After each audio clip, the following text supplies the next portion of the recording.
When you call for just any ambulance service, you never know what you might get. But when you call Vital Care at 423-562-9370, you'll get an experienced staff, experienced and professional people who know what the word emergency really means. Don't just trust anyone. You do have a choice when it comes to ambulance service in this area. 562-9370. Hello everyone, we're back and we're glad to be back with the Friday Sports Report. In middle school basketball, Jacksboro Middle School was on the road at Clinton Thursday night.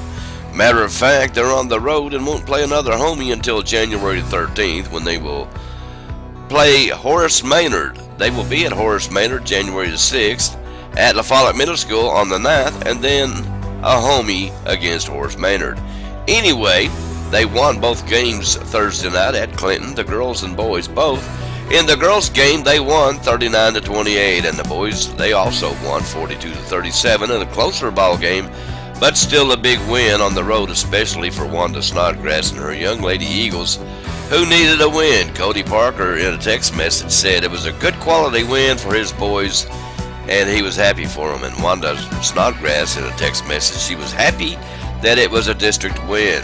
The Owls were at home against Jefferson Thursday night. The JV lost big. We won't even tell you the score. The varsity girls, though, they had this game, but they lost it down the back stretch. We scored 12 in the first quarter, 12 in the fourth quarter, but not much in between.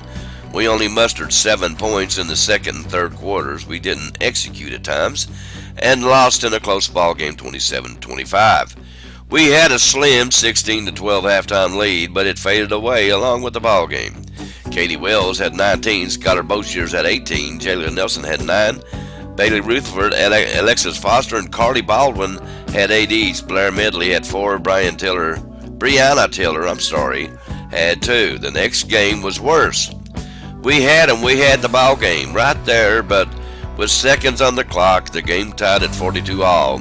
We were looking at overtime, but they were looking for a win, and they got it on a last-second shot to go ahead 44-42 and sneak out of La Follette Middle School with a win.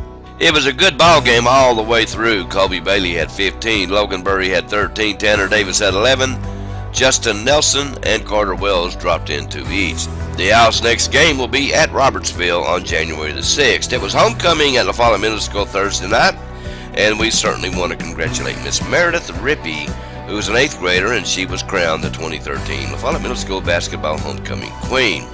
Turning our attention to high school basketball, the Cougars lost the other night to the Dragons of Clinton 64-59.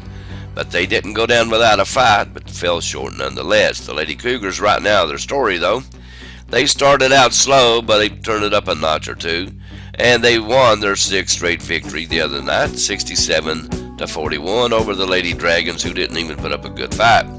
Their record now stands at 6-4. They will play again on December the 26th in the Christmas tournament at Fulton, and the boys play December the 26th also in the Christmas tournament at Maryville. The 2 very good tournaments with loads of good competition.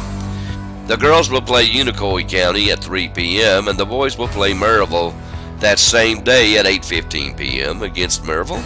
And the WLAF Sports Network has that coverage with the voice of the Cougars, Josh Parker. Just log on to 1450WLF.com and you are there. Calvary Christian Academy, quality academics and biblical character. You can receive both. All the things you want in a school for your child. Grade levels K through 12. Phonetic-based reading, individualized curriculum, diagnostic testing, character building, and biblical principles. For more information, contact Calvary Christian Academy, 2139 Jacksboro Pike, P.O. Box 1402, La Follette, Tennessee. Phone 423-562-7267. 423-562-7267. Okay, before we go, since we haven't been here all week, we couldn't shut up without congratulating the champions of the county tournament, which finished up this past weekend at Valley View. There were 6 games Saturday, and they were all championship games. The first saw Jellicoe girls defeat and win 36-9 in the small elementary school division. The next game saw Vic King and Christian Academy win over the Bulldogs of Wynn 36-20 in the boys small elementary division. And then we got to the Large Girls Elementary, which is an upset of sorts. It took place as Kerrville was defeated by Jacksboro Elementary School, led by Cameron Castleberry, who had 11 big points and was voted tournament MVP in that division. The next game saw the boys' Large Elementary School division. The Follett Middle School defeated Jacksboro rather handily, 37-17, led by Seth Ward, and then the fifth game was the small middle schoolers as they went at it. Jellicoe defeated Wynn 39-29, and the final game of the day saw another upset of sorts as number 1 seed Christian Academy was upset by a rough and ready Bulldog team from Elk Valley 31-9. After the game, Vic King admitted his team didn't play to win, and they didn't come to play, and it was evident on the floor the entire game. But still, if you play on Saturday, you're still a champion, so congratulations to all the teams that made it to the championship round. Okay, now don't forget the Campbell County Youth Basketball Association is in their Christmas tournament from December the 16th through the 21st. We'll get over there and get the scoop for you. And they don't have any regular season games this Saturday, and they won't pick them back up until January the 4th. Okay, that's a real quick rundown of today's local sports. Thank you for being with us. You guys stay tuned. There's a lot more on the way right here on WLAF.